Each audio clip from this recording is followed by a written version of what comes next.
사도행전과 누가복음을 지은 이 누가는 신구약 성경 저자 약 40명 되는데요. 이 40명 중에서 유일하게 이스라엘 사람이 아닌 사람입니다. 누가가 자기를 성경에 처음 슬쩍 집어넣게 만들려면 누가가 사도행전 16장, 여러분 성경을 사도행전 16장을 열어보세요. 사도행전 16장, 이때는 사도 바울이 2차 선교 여행을 신라 말씀하세요. 통역. 현빈.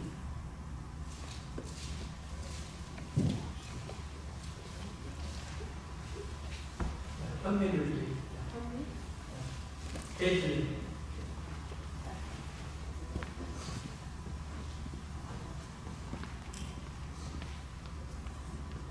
그래서 사도행전 16장에 보면은 사도 바울이 신라를 데리고 두 번째 선교 여행을 떠나는 이야기가 나오고요. 처음 1, 2, 3절, 4절, 5절까지 우리가 갈라디아라고 말하는 갈라디아 지방에서 젊은 제자 디모데를 자기 길에 승리하는 이야기가 1절, 5절까지 나옵니다.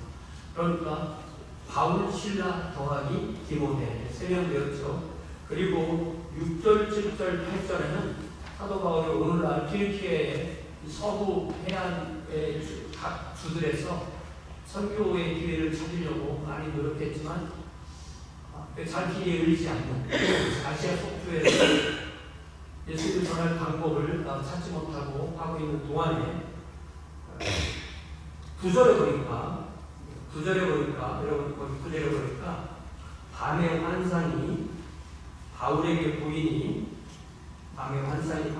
보이니 마게도냐 사람 하나가 서서 그에게 청하여 이르되 마게도냐로 건너와서 우리를 도우라. 그러니까 우리가 지도를 잘 생각해 보면 터키는 아직 아시아잖아요.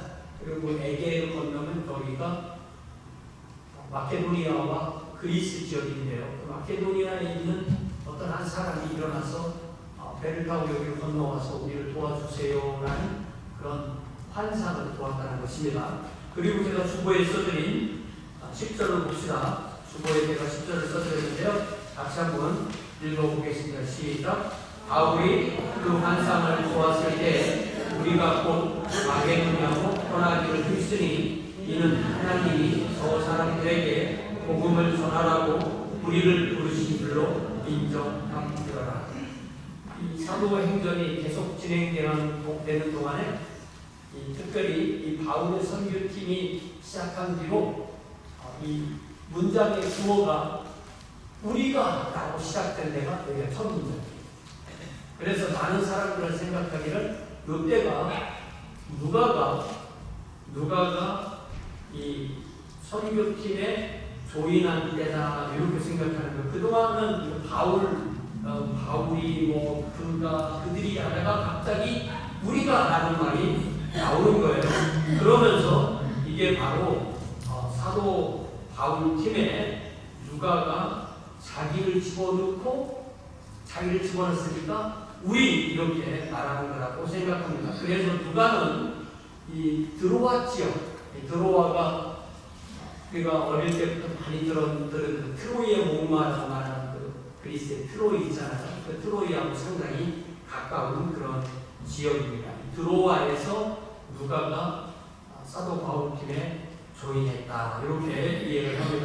이때가 연대를 정확하게 잡으면 아마 주 40분이나 50년쯤 될 거고요. 그리고 사도 바울이 가장 늦게 순교했다고 잡으면 68년경이라고 잡으면 누가가 사도 바울과 함께 사역했던 시간은 총 49년에서 68년까지 18년, 19년 이렇게 함께 동역하게 됩니다.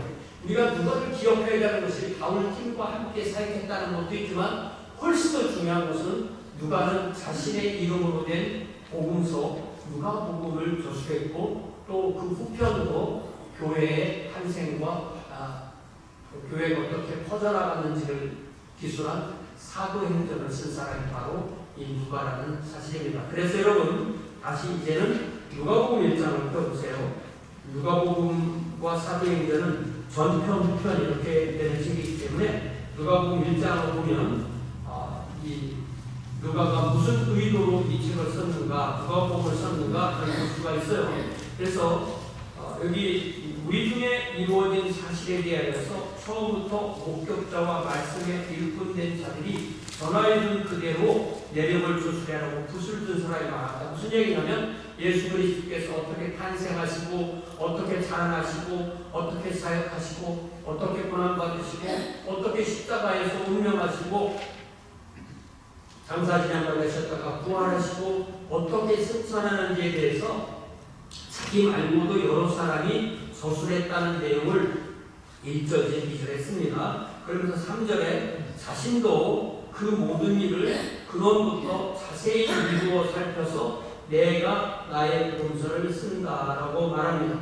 누가가 자신의 이름으로 된 복음서를 쓴 시기는 사도 바울이 사도행전 맨 마지막에 나오는 로마로 가서 셋집에서 자기가 돈 내고 셋집을 빌려서 미결수 상태로 있었던 주후 60년에서 62년 사이에 이 누가복음을 썼을 것이다 라고 그렇게 추정할 수가 있습니다. 누가는 거기 3절에 보니까 그 자신이 쓴 복음서를 자신의 후원자인 데오빌로에게 보내는데요. 데오빌로를 그냥 데오빌로 이렇게 부르지 않고 데오빌로 카카.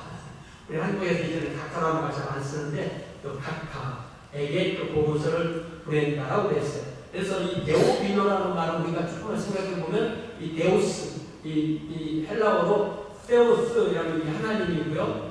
필로스라는 게 친구들 이런 말 그런 뜻이 돼요. 그래서 페오필로스라고 말하면 하나님의 친구 내지는 하나님을 사랑하는 자 이런 헬라어로 만든 그런 조어가 되는 것입니다. 누가는 자신의 이 복음서를 데오빌로에게 헌정하면서 그의 직책을 크라티스코스라고 말하는 이 단어는 영어로 번역할 때는 most excellent 이렇게 보통 이렇게 높일 때 부르는 말이잖아요. 이렇게 부르는 호칭으로 부르는 것을 보아서 아마 이 데오빌로라는 사람은 로마 제국의 총독 정도의 위치에 있던 사람인데 이 사람이 어릴 때부터 그리스 교육을 받고 또 그리스 배경도 어느 정도 있다가 그런 높은 직책까지 올라갔는데 어느 날 예수 그리스도의 복음을 듣고 구원받아서 하나님의 자녀가 되어서 자신의 이름을 아마 기독교식으로 별명으로 테오필러스 이렇게 지은 것이 아닌가라고 그렇게 추정해 볼 수가 있다는 것입니다. 그러면서 4절에 누가복음 1장 4절에 보니까 이는 각하가 알고 있는 말을 더 확실하게 하려고 그동안 다른 복음서를 통해서 많이 전해드린 말로 알았지만 이제 이 복음서를 읽으면 예수님에 대해서 더 확실하게 알게 하려고 이 편지를 이 복음서를 당신에게 씁니다라고 이렇게 말합니다. 누가는 이렇게 그의 이름으로 된 복음서를 조술하여서 데오빌로라는 한 사람에게 헌정합니다. 이는 그가 그 복음서를 기록할 때 늘 머릿속에 데오빌로를 염두에 두었다는 점을 부각하는 거예요. 물론 우리가 어느 책을 누구에게 헌정할 때 당신만 읽고 다른 사람이 읽지 마시고 그런 의미는 아닙니다. 오히려 그 헌정을 받는 사람이 그 책을 출판하는 그 모든 돈을 소환한다든지 그런 의미에서 그 헌정을 하지만 핵심은 뭐냐면 핵심은 누가가 그의 독자를 여러 무리로 보기보다는 데오빌로처럼 한 사람으로 본다는 거예요. 그렇기 때문에 우리도 이 누가복음이나 사도행전을 읽을 때 내가 바로 또 다른 데오빌로야, 내가 바로 또 다른 하나님의 친구야, 내가 바로 또 다른 하나님의 사랑을 받는 사람이야 라고 자신을 하나님 앞에 단독자로 세우는 그러한 읽는 방식이 필요하다는 것입니다. 오늘 우리에게 그래서 주시는 말씀은 수천 명, 수만 명 그런 사람들 중에 한 명이 아닌 하나님께서 사랑하시는 바로 당신, 하나님께서 사랑하시는 바로 나 한 사람에게 주시는 메시지로 읽는 것입니다. 이 사실은 우리 자신을 데오빌로의 자리에 놓을 수 있다는 사실입니다. 이렇게 누가는 예수 그리스도의 증인이 되어서 먼저 자기가 자세히 알아본 것을 또 다른 증인인 데오빌로에게 예수 그리스도의 이야기를 함으로써 데오빌로도 또 다른 증인이 되게 하는 것입니다. 오늘 우리는 사도행전 1장의 첫 11절 말씀을 내 증인이 되리라라는 제목으로 나눕니다. 우리는 모두 예수를 만나서 예수의 증인으로 예수와 함께 삽니다. 우리는 말과 삶으로 예수의 증인임을 드러냅니다. 누가라는 증인이 데오빌로라는 증인을 세웠듯이 이제 오늘 이 하나님의 말씀을 듣는 저와 여러분이 이 시대의 데오빌로가 되어서 세상의 증인으로 나아갑시다. 오늘 우리가 말씀을 전하고 듣는 사이에 예수 그리스도의 증인은 우리의 정체, 우리의 사명, 우리의 삶을 다시 분명하게 일깨우는 은혜가 임하기를 간절히 바랍니다.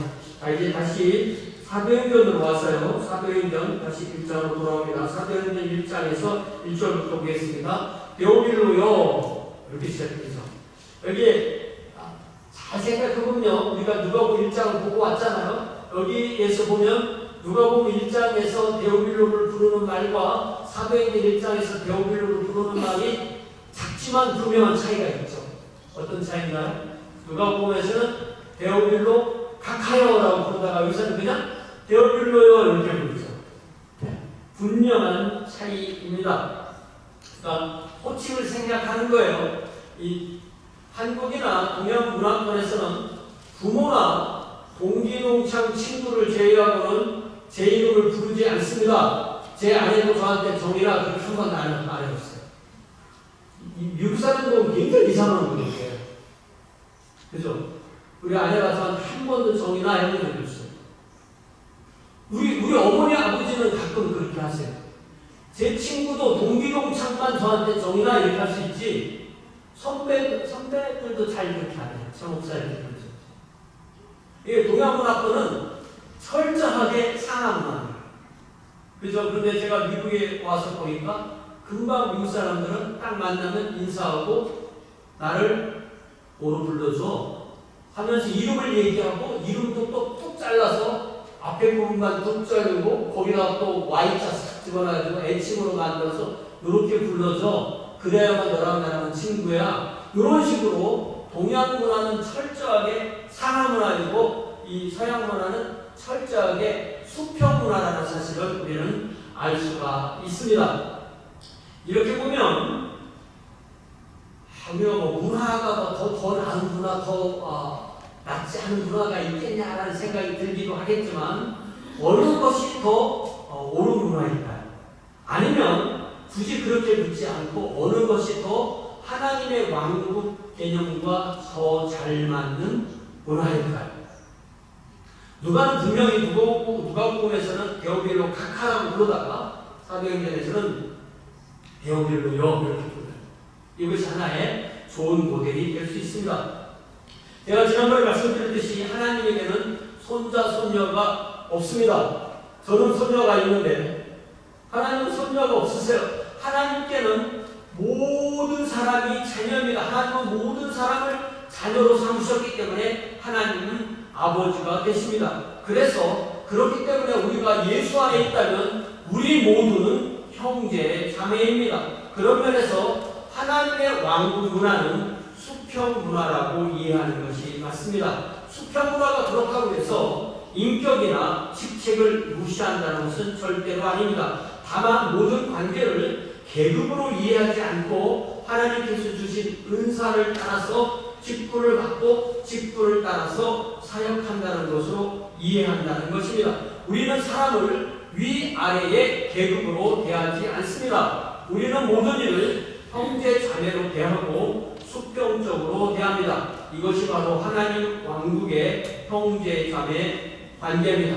1절에서 그래서 데오빌로요, 내가 먼저 쓴 글에는, 즉 누가복음에서는 쓴 글에는 무릇 예수께서 행하시며 가르치시기를 시작하신부터라고 말합니다. 시작하신부터라고 했으니까 누가복음 1장부터 24장까지가 있는데요. 그 시작 부분이 뭐 한 4장 정도까지가 시작하신부터라고 하는 것을, 그러니까 1장부터 4장까지 요약을 무릇 예수께서 행하시며 가르치시기를 시작하신부터 이렇게 했다고 할 수가 있어요. 그리고 2절을 보니까 그가 택하신 사도들에게 성령으로 명하시고 승천하신 날까지의 일을 기록했다라고 했는데 그 내용이 누가복음 24장의 뒷부분에 해당됩니다. 그러니까 누가는 1절과 2절에서 누가복음을 요약해서 말할 때 2절에서 1장부터 4장까지를 요약하고 3절에서 24장 뒷부분을 요약하고 나머지 5장부터 24장 앞에까지는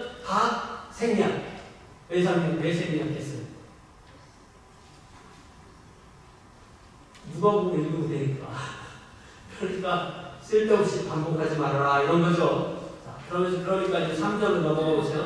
이제 3절에 보니까 이 3절 부분은 누가복음 24장 마지막 부분과 사도행전 1장 요 3절 부분을 상당히 여기는 뒷부분이니까 이렇게 중첩해서 설명하는 거예요. 중첩해서 이슈라는 거예요. 특히 중복되는 내용이 예수께서 사도들에게 마지막으로 명하심과 승천하시는 내용이 나오는데요. 그래서 요 사도행전 1장 요 3절, 4절, 5절이 어떻게 누가복음 24장과 중첩되는가 보기 위해서 우리 다시 누가복음 24장으로 가봐야 돼요. 여러분 누가복음 24장을 펴보세요.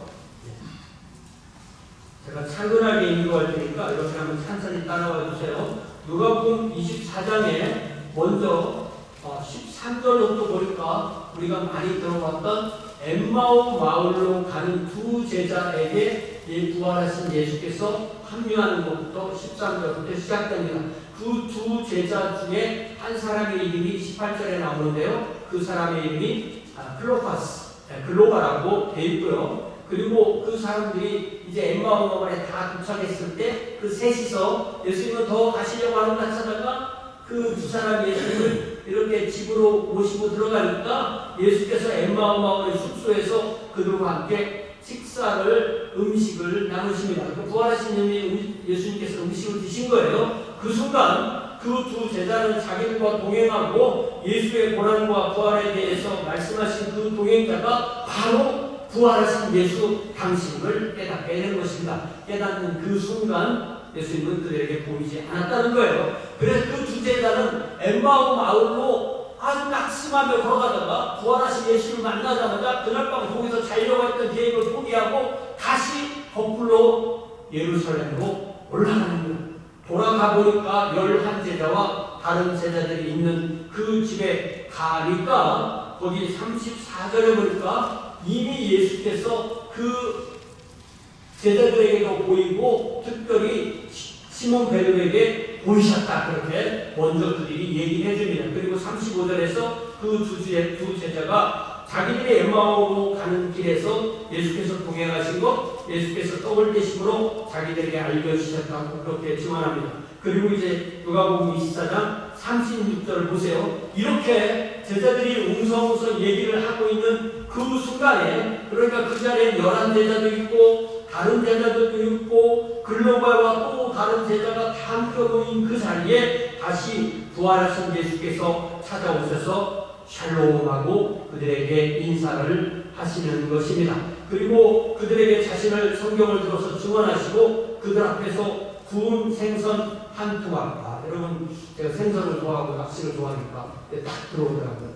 예수님도 아주 구운 생선을 잘 드셨어요. 그래서 구운 생선 한 토막을 드십니다. 그리고 46절부터 보니까 다시 구약 성경을 통해서 그리스도가 고난을 받고 제3일에 죽은 자 가운데서 살아날 것, 그리고 47절부터 그분의 이름으로 죄사함을 받게 하는 회개가 예루살렘에서 시작해서 모든 족속에게 전파될 것이 기록된 것을 다 말씀하세요. 제자들이 이렇게 그러니까 이렇게 부활하여서 제자들을 신이 찾아오신 이 모든 일을 누가복음 사도행전 다시 1장 3절에 보니까 그가 고난받으신 후에 또한 그들에게 확실한 많은 무엇으로? 3절에 확실한 많은 증거로 신이 살아계심을 나타내셔서 40일 동안 그들에게 보이셨다. 이렇게 되어 있어요.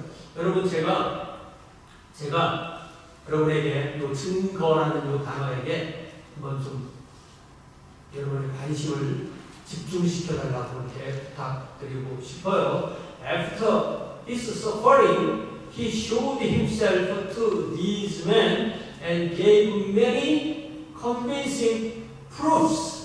이 proof, 이 proof라는 단어가 한국말로는 증거, 영어로는 proof. 네. 그런데 이것과 많이 헷갈리는 단어가 증언이잖아요. 증언, witness라고 말하는 거, 이것이 있는데요. 이게 참 어떻게 돼서 그렇게 됐는지 우리 한국 사람들이 많이 보는 성경, 개혁 성경은 증언이라고 번역된 단어를 다 증거라고 해놨어요. 그리고 개혁에서 개정으로 넘어올 때 무수히 많은 그 증거라는 단어를 반 정도는 그냥 두고 반 정도는 증언이라고 바꿔놨는데 무슨 원칙으로 바꿨는지 모르겠어요. 어쨌든 개혁이나 개혁 개정에서 증거라고 되어 있는 단어는 무조건 다 증언이라고 읽으면 돼요. 그러니까 예수를 증거하다 이런 게 없는 거예요. 예수를 증언하다 이렇게 되는 겁니다. 그런데 신약성경 안에서 딱 한 번 증거라고 번역하면 딱 맞을 수 있는 단어가 딱 한 번 나오는데 그것이 어디에 나오느냐? 사도행전 1장 3절에 나온다는 것입니다. 제가 그렇지만 증언이라고 말할 때 증거라고 말하면 제 학생들께는 제가 고쳐주지만 제가 여러분들에게 안 고쳐드립니다. 뜻의 의미는 증언으로 하는 거니까 핵심은 뭐냐면 우리가 성경에서 이렇게 우리 주님께서 확실한 증거를 보여주신 것이 우리의 삶으로 바뀌어서 또한 우리가 다른 사람들에게 증언으로 살아내는 것이 바로 제자의 삶이라는 것을 여러분 앞에 강조하고 싶습니다.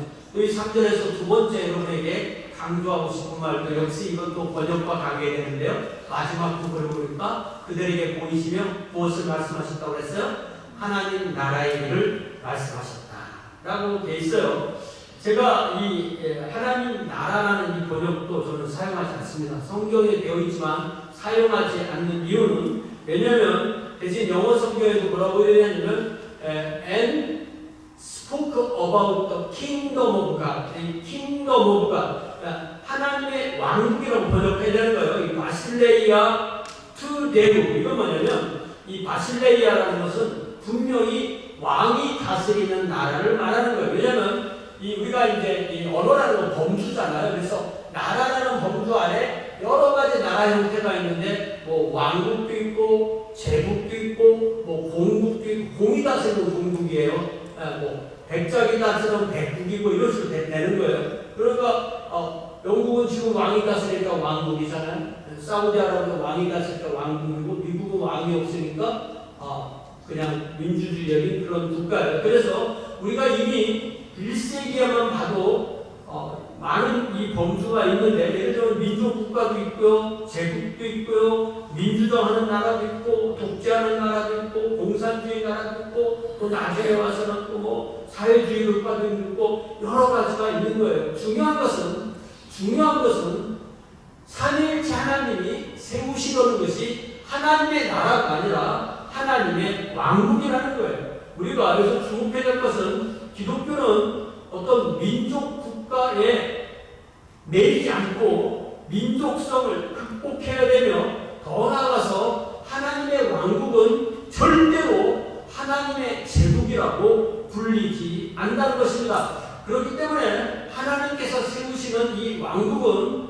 왕국이지 제국이 아니기 때문에 이곳에서는 오직 하나님만을 삼위일체 하나님만을 왕으로 섬기고 모든 백성이 평등하고 수평적인 관계를 이루는 이 왕국이 바로 하나님의 왕국이라는 사실을 우리는 기억해야 되겠습니다. 이제 4절을 봅시다. 이 말씀도 역시 누가복음 24장과 연결되는데요. 다시 여러분 누가복음 24장 돌아가면 거기 48절에 뭐라고 말씀하시냐면 너희는 이 모든 일의 증인이다라고 말씀하세요. 11 제자를 위시한 사도와 제자들은 예수님이 그들에게 처음 그들을 택하시고 그들에게 가르치시고 그들 앞에서 행하시고 고난받으시고 십자가를 지시고 장사되시고 부활로 이루신 이 복음의 모든 일의 증인 eyewitness, 그러니까 눈으로 목격자 된 그런 증인이라는 뜻입니다. 그렇기 때문에 증인에게 있어서 가장 요구되는 사실은 뭐냐면 꾸며내지 않는 거예요. 증인은 뭐라고요? 본 대로, 느낀 대로, 경험한 대로 말하는 것입니다. 그러니까 증인은 절대 새로운 사실을 전하는 것이 아닙니다. 바로 예수께서 그들에게 가르치신 대로, 그들이 받은 대로, 그들이 경험한 대로 전하는 것입니다. 그렇기 때문에 그들은 어떤 사상을 새롭게 만들어서 전하는 것이 아닌데, 그렇지만 그들에게 예루살렘을 떠나지 말라고 하신 이유는 그들에게 이 증인으로서 살 수 있는 능력이 필요하기 때문이라고 그렇게 말씀하신 것이에요. 그러니까 그들에게 실제로 필요한 것은 그들이 경험한 것은 다 똑같아요. 그러나 그들에게 지금 필요한 것은 그 증인으로 살 수 있는 능력을 하나님께서 주신다. 그것이 바로 성령의 임재라고 했어요. 그래서 누가복음 24장 49절에 보니까 볼지어다 내가 내 아버지께서 약속하신 것을 너희에게 보내리니 너희는 위로부터 능력이 입혀질 때까지 이 성에 머물라라고 하셨습니다. 그러니까 성자 예수께서 성부 하나님이 약속하신 성령님을 받아서 그들에게 친히 보내주실 것이라는 것입니다. 그러면 성령이 그들에게 임하시면 그들은 능력을 받게 됩니다. 그래서 그들은 예루살렘에 머물러야 된다고 말씀하셨어요. 계속해서 5절에 보니까 요한은 물로 침례를 베풀었지만 너희는 면단이 못 되어서 성령으로 침례를 받으리라고 하십니다. 그러니까 이 요한의 침례는 회개로 이끄는 물로 받는 침례이고요. 예수께서는 성령으로 우리에게 침례하십니다. 이것은 요한 본인이 누가복음 3장 16절에서 뭐라고 말하냐면 나 요한은 물로 여러분에게 침례를 베풀거니와 나보다 민족성, 이스라엘이라는 민족성의 중대한 주제가 있는 것입니다. 여러분 누구나 어느 민족의 한 구성원으로 태어납니다. 그리고 그 민족이 국가를 이루느냐 이루지 못하느냐, 자기 민족으로 구성된 국가가 있느냐 없느냐는 것이 아주 그 민족에게 생존의 핵심이 됩니다. 온 세상에 민족이 몇 개나 있대요? 구분하기에 따라 다르지만 한 8,000개 정도 민족이 있답니다. 세상에 나라는 몇 개가 있어요? 세상에 나라는 한 250개 있어요. 그러면 세상에서 나라를 이룬 민족이 다 해서 몇 개쯤 되느냐? 이것도 뭐 계산하기에 따라 다르지만 한 200민족쯤 된답니다. 그러니까 8,000민족 중에서 자기 이름으로 된 그런 나라를 이룬 민족은 200민족밖에 안 돼요. 그런데 어떤 민족은 한 민족이 여러 나라를 이룬 민족들이 있어요. 영국 사람들이라든지 뭐 독일 사람이라든지 아랍 민족이라든지 이런 사람들은 여러 나라를 이루고요. 또 뭐 일본이나 한국 같은 나라는 한 민족이 한 나라를 이루고요. 또 어떤 뭐 인도나 인도네시아 이런 데 보면은 무수히 많은 민족들이 한 나라를 이루게 됩니다. 나라를 이루고 싶어도 이루지 못하는 그런 아주 힘든 나라가 민족이 푸르즈족 우리가 기억하죠. 그런 민족도 생각해 볼 수가 있습니다. 자, 그럴 때 우리가 여기서 또 한 번 기억해야 될 것이 제국이라는 게 뭐죠? 제국의 정의. 이 인파이어라고 말하는 이 제국이라는 것은, 제국의 정의는 한 민족이 나라를 이룬 다음에 다른 민족, 그들의 영토, 그들의 주권을 복속시키는 그런 나라 형태를 제국이라고 해요. 역사에서 유명한 제국이 바로 로마 제국이나 나폴레옹 제국이나 대영 제국이나 히틀러가 이끌려고 했던 독일 제3제국이나 뭐 소련도 어떤 면에서 제국의 형태라고 할 수 있죠. 그러니까 제자들이 예수께 이스라엘 왕국을 회복하면 이때입니까? 라고 물어본 이 질문을 생각해보면 제자들은 예수님과 3년을 함께 했지만 예수님의 머릿속에는 하나님의 왕국을 세우는 것, 이것을 위해서 제자들을 불렀지만 제자들은 예수님께 오면서 이스라엘 왕국을 내가 어떻게 세울까? 요 생각을 하고 예수님을 따라다녔을 가능성이 아주 많다는 것입니다. 그럼 예수님은 바보처럼 그걸 몰라서 그들을 택하셨을까요? 그렇지 않죠. 그들의 펠트 니즈를 받아들이고 그들의 언펠트 니즈를 그들에게 심어주기 위해서 그들을 용납하고 받으신 것입니다. 예수께서는 이스라엘 왕국 회복을 꿈꾸는 제자들의 비전을 아시면서도 그들을 하나님의 왕국 건설을 위한 사도와 증인으로 삼으신 것입니다. 분명히 해야 되는 것은 하나님의 왕국은 수많은 민족을 포함하지만 제국이라 하지 않고 왕국이라고 합니다. 왜 그럴까요? 제국에는 시민권을 중심으로 구성원 사이에 일종의 계급이 있어요. 시민권 있어? 뭐 영주권 있어? 그거 없어? 이런 계급이 있는 거예요, 제국은. 네. 그러나 하나님의 왕국은 그 일단 구성원이 된 그 모든 사람이 삼위일체 하나님만을 왕으로 삼고 그 모든 신민이 동등하고 그 신민 사이에 계급이 없는 것. 그러니까 우리는 단 한 번도 하나님의 제국 이런 걸 들어본 적이 없습니다. 분명하게 성경이 말하는 것은 하나님의 왕국입니다. 더욱이 이 왕국은 이 세상 나라와 동의하지 않습니다. 이 세상 나라는 우리 사회 시간에 배운 거 나라의 구성 요건이 뭐죠? 국민, 주권, 영토주. 국민, 주권, 영토로 이루어지는데 하나님의 왕국은 국민도 있고 주권도 있는데 무엇이 없냐면 영토가 없는 거예요. 왜냐하면 하나님의 왕국은 우리 눈에 보이지 않는 실체입니다. 누가복음 17장 20절에 보면 바리새인들이 예수께 나와서 하나님의 왕국에 대해서 묻는 내용이 간략하게 나오는데요. 먼저 20절에 보니까 바리새인들이 하나님의 왕국이 어느 때 임합니까? 라고 물으니까 예수께서 대답하시기를 하나님의 왕국은 볼 수 있게 임하는 것이 아니다라고 말씀하세요. 무슨 뜻이냐면 하나님의 왕국은 실체가 없는 허상이다. 이렇게 말하는 게 아니죠. 결코 그렇게 말씀하는 것이 아니고 하나님의 왕국은 눈에는 보이지 않지만 실제로 존재하는 실체라고 말씀하십니다. 그러면서 21절에 뭐라고 말씀하시면 어떤 사람은 여기 있다고 하고 어떤 사람은 저기 있다고 말하지만 그렇게 못한다. 하나님의 왕국은 너희 속에 있다. 이 너희 속에라는 이 엔토스라는 이 전치사는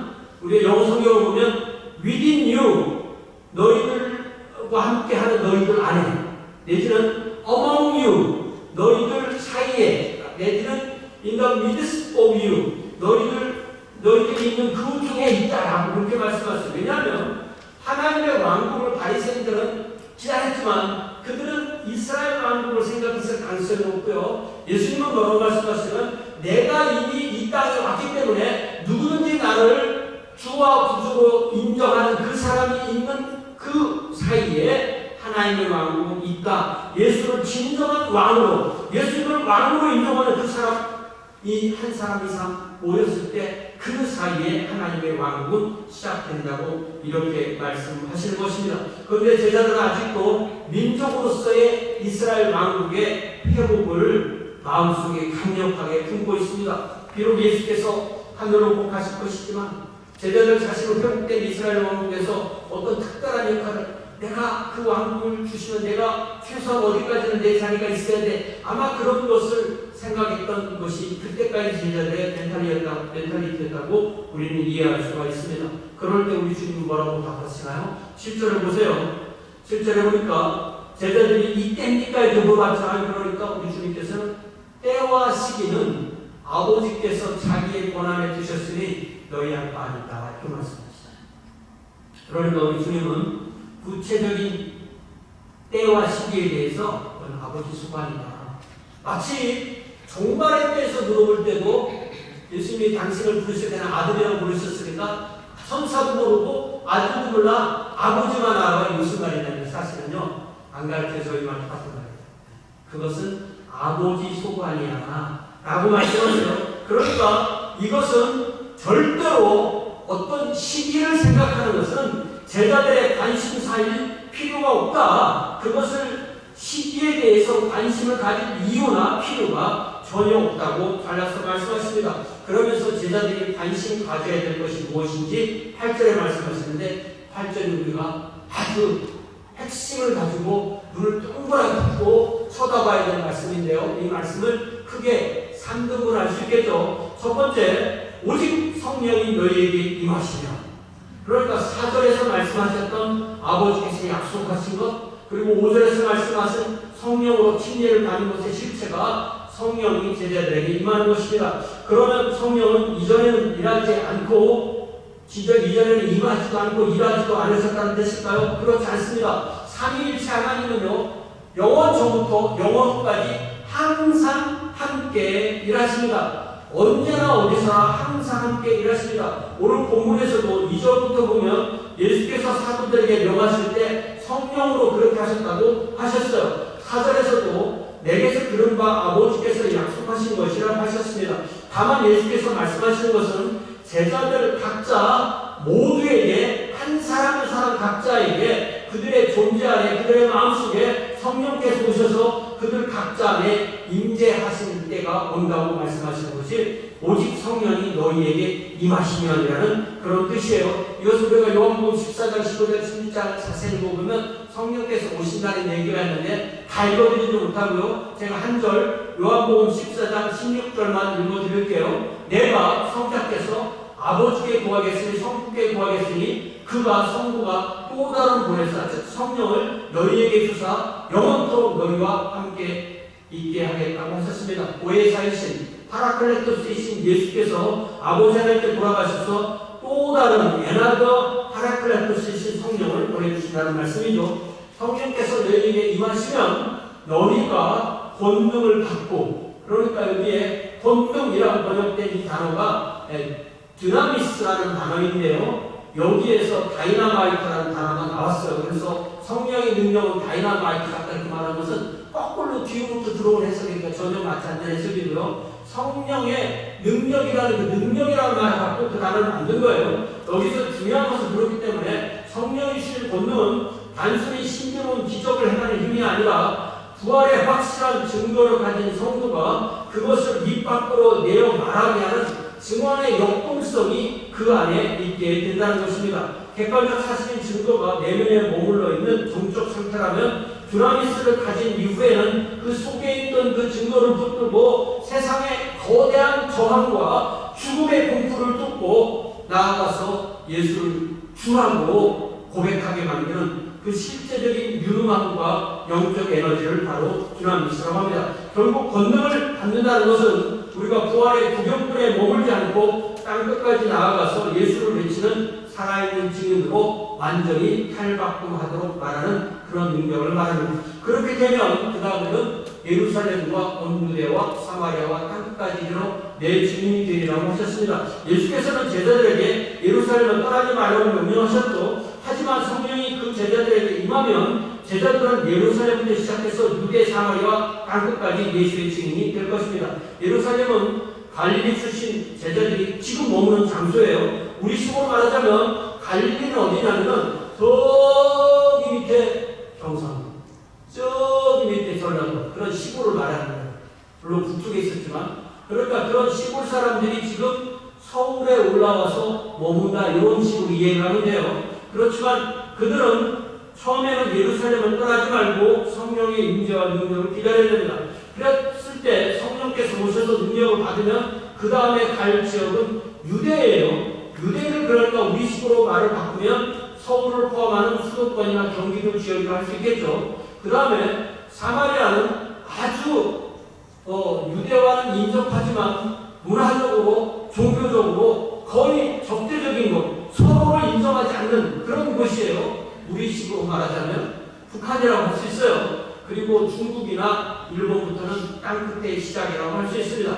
이렇게 그들은 문화적으로, 인종적으로, 종교적으로 이스라엘 왕국을 벗어나서 하나님의 왕국의 증인이 될 것이라고 말씀하시는 거예요. 그렇기 때문에 실제로 사도행전은 예수 부활 증인으로서의 제자들이 어떻게 이 네 가지 원심성의 방향성을, 쉽게 말하면 원심력이라는 것은 이 센트리퓨결이라는 이 힘은 중앙에서 밖으로 뻗어나가는 힘인데요. 예루살렘에서 유대로, 유대에서 사마리아로, 사마리아에서 땅끝까지 움직이는 거라고 보여주는 것인데, 놀라웠던 사도행전은 1장부터 7장까지는 예루살렘, 8장 9장은 유대와 사마리아, 10장부터는 땅끝으로 나가는 그런 이야기로 되어 있습니다. 또 하나 여기서 우리가 꼭 기억해야 될 것이, 우리가 성경 암송을 하다 보면 땅끝까지 이르러 내 증인이 되라 이렇게 외우는 분들이 있는데 그렇지 않습니다. 땅끝까지 이르러 내 증인이 되리라. 틀린 말이죠. 아다로 못하다고 분명히 틀린 말입니다. 그러니까 명령형으로 되어 있지 않고 될 것이다라는 미래형 말씀으로 말씀해 주신 거예요. 즉 성령이 임하시고 능력을 받는 조건이 갖추어지면 증인이 되는 일은 자연스럽게 된다는 사실입니다. 성령 하나님이 능동이고 우리가 수동이라는 것입니다. 우리가 억지로 증인이 되기 위해서 성령이 임한 것처럼 능력을 받은 것처럼 가장할 필요가 없다는 것입니다. 성령님이 우리에게 오셨습니다. 그러므로 우리는 이미 능력을 받았습니다. 우리는 그 능력에 순종하여 복음의 증인으로 살아나고 기회가 있을 때마다 증인으로 담대히 부활하신 주님을 증언합니다. 이것이 바로 내 증인이 되리라 라고 약속하신 말씀이 우리 삶에 이루어지는 방식입니다. 이제 구절을 봅시다. 이 말씀을 마치시고 그들이 보는데 올려져 가시니 구름이 그를 가리어 보이지 않게 되더라. 그러니까 구절은 이 부활하신 예수 그리스도의 승천을 담백하게 그려요. 그러니까 그들이 보는 가운데서, 저 그림을 잘 보세요. 그들이 보는 가운데서 올려지셨다고 됐어요. 예수께서 이 지상의 사역을 다 마치시고 승천하신 장소가 바로 12절에 나오는 대로 예루살렘 동편에 있는 감람산인데요. 예수님의 승천이 그들이 보는 데서 올려져 가시니, 쉽게 말하면 능동태 문장이 아니라 수동태로 기록됩니다. 다시 말하면 예수님의 성육신, 예수님의 삶과 사역, 십자가, 부활, 승천 이 모든 것이 성부, 성자, 성령의 공동사역으로 이루어졌다는 것이 분명히 나타납니다. 그러면서 이제 구름이라는 단어가 나오는데요. 이 구름은 하늘의 구름으로 나타난 하나님의 영광의 임재, 이것을 히브리어로는 셰키나라고 하는데요. 이 셰키나라는 것이 무엇이냐면 구약성경에 구름이 종종 하나님의 임재를 상징하는 것으로 나옵니다. 그래서 구절 말씀 잘 보면 예수께서 먼저 올려져 가시고 그 다음에 구름이 그분을 가린 것이라고 그렇게 기술되죠. 그래서 이 구름은 뭐냐면 물리적 실체에서 영적 실체로, 물리적 영역에서 영적 영역으로 예수께서 이동하셨음을 그려주는 내용입니다. 이렇게 예수께서 승천하셨고 하나님의 보좌 우편에 앉으심으로 성육신, 사역, 가르침, 고난, 십자가, 부활, 승천, 승귀에 이르는 예수 그리스도의 사역이 일단락 되는 것입니다. 예수께서는 부활하신 몸을 입으신 그대로 하늘의 보좌 우편에 앉아 계시다가 그대로 돌아오실 것이라고 하셨습니다. 이제 10절에 보니까 올라가실 때 제자들이 자세히 하늘을 쳐다보고 있는데 흰옷 입은 두 사람이 그들 곁에 섰다고 했습니다. 예수께서 승천하시고 구름이 완전히 가려서 더 이상 그분을 부를 수 없었을 때 제자들은 얼마나 아쉽고 섭섭하고 서운했을까요? 아마 아직도 그들 가운데는 이스라엘 왕국에 대한 미련을 버리지 못한 제자들도 있었을 것입니다. 바로 그 순간에 마치 예수께서 베들레헴 마구간에서 태어나시고 강보에 쌓여서 구유에 누워있을 때 베들레헴 외곽에 있던 목자들에게 천사가 나타나서 그들에게 예수 탄생 소식을 전해준 것처럼 예수께서 승천하시고 난 뒤에도 저 그림에 나오는 것처럼 두 흰옷을 입은 두 사람이 제자들에게 나타난다고 했습니다. 그러니까 천사들인 것이죠. 그러면서 11절에 보니까 뭐라고 말하냐면 읽어봅시다. 시작. 이르되 갈릴리 사람들아 어찌하여 서서 하늘을 쳐다보느냐. 너희 가운데서 하늘로 올려주신 이 예수는 하늘로 가심을 본 그대로 오시리라고 하셨습니다. 그러니까 이 성경을 잘 우리가 보면 하늘이라는 단어가 11절에 하늘 쓰고 나오죠. 이 하늘이라는 단어가 헬라어로 우라노스라는 단어인데요. 이게 영어 성경을 보면 여러분 Galilee, they said, why do you stand here looking into the sky? 저는 sky를 했어요. This same Jesus who has been taken from you into the 뭐라고 했어요? heaven을 맡겼죠. Heaven will come back in the same way you have seen them go into heaven. 그러니까 헬라어로 우라노스라는 한 단어를 한국말은 하늘 이렇게 번역했는데 영어 성경말에도 스카이 헤븐 이렇게 번역해요. 그러니까 헬라어 단어 한 개는 똑같이 스카이로 하든 헤븐으로 해야 될까 이렇게 안 했어요. 그게 뭐냐면 이런 번역을 우리가 보통 의미 중심 번역, 다이나믹 에퀴버런트라고 말하는 번역의 예인데 이렇게 함으로써 스카이는 하나의 물리적인 창공, 대기권 그런 의미의 하늘이지만 헤븐은 하늘이지만 아직도 그 의미가 하나님이 거하시는 영적 세계를 의미하는 것으로 그렇게 번역을 한 것입니다. 우리는 그렇게 이해할 수 있는 거예요. 그러니까 부활하신 예수께서 승천하시면서 스카이 하늘을 거쳐서 구름이라는 하나님의 영광의 임재를 통해서 해군이라는 하늘에 있는 하나님의 영광의 처소에 등극하신 것으로 그려볼 수가 있습니다. 천사가 말하는 것은 예수께서 이렇게 승천하신 것처럼 다시 오실 것이니 너무 서운하지 말고 예수께서 다시 오실 때까지 오늘 우리가 이 땅에 살도록 허락한 그날까지 우리에게 주어진 증인으로서의 부르심에 매진하라는 것입니다. 여러분, 이제 말씀을 마치면서 여러분, 제가 주보에 데살로니가전서 4장 14절을 써드렸는데요. 삼위일체 하나님이 거하시는 하늘 왕국은 예수 안에서 하나님의 자녀만 영혼이 함께 사는 것입니다. 그러니까 하늘에는 하나님이 계시고요, 예수님이 계시고 성령님이 계시고 우리보다 먼저 하늘에 간 모든 성도가 있습니다. 또 우리가 어릴 때 불렀던 노래 참 좋은 노래예요. 기억나세요? 저기 하늘나라에 가면 하나님 곁에 예수님 곁에 조연정 이렇게 하면 조연정이 부르는 거. 그 다음에 막 세림처럼 그런 우리 대학 때도 많이 했죠. 네. 그게 아주 좋은 자세. 그러니까 하늘에는 지금 우리보다 먼저 하늘에 간 영웅들이 있는 것입니다. 그러나 성경은 하늘 왕국이 하늘나라에 있는 그 나라가 영원하지 않다고 말씀하세요. 왜냐하면 어느 날 삼위일체 하나님이 온 우주를 다시 창조하시고 새하늘과 새 땅으로 지으시고 그 새 땅 위에 부활한 모든 하나님의 자녀가 삼위일체 하나님과 영원히 살기 때문에 하늘이 영원한 곳이 아니라 이 땅이 영원한 곳이 됩니다. 그때까지 이 땅에 만약에 예수님께서 다시 오는 그 순간에 살아있던 성도는 죽음을 보지 않고 부활하는 것이고요. 그때까지 우리는 이 땅에 우리에게 주어진 삶 동안 증인으로서 살게 되는 것입니다. 여러분, 그래서 제가 주보에 써드린 데살로니가전서 4장 14절 같이 한번 읽어봅시다. 시작! 우리가 예수께서 죽으셨다가 다시 살아나신 우리들인데 이와 같이 예수 안에서 사는 자들도 하나님이 그와 함께 데리고 오십니다. 우리가 이 종말론에서 흔히 그동안 수박던 걸 보면 예수님 혼자 오신 걸로 생각해서 그렇지 않습니다. 예수님의 재림은 하나님의 강림과 하나가 된 사건이에요. 그러니까 재림 예수 어디에 왔대 같이 찾아가 보자 이렇게 말하는 재림 예수는 다 가짜예요. 그러니까 2000년 동안에 우수히 많은 재림 예수 가짜들이 있었는데 우리 주님도 그럴 거라고 말씀하셨어요. 그러니까 성경을 똑바로 공부 안 하는 사람들은 자꾸 속는 거예요. 이렇게.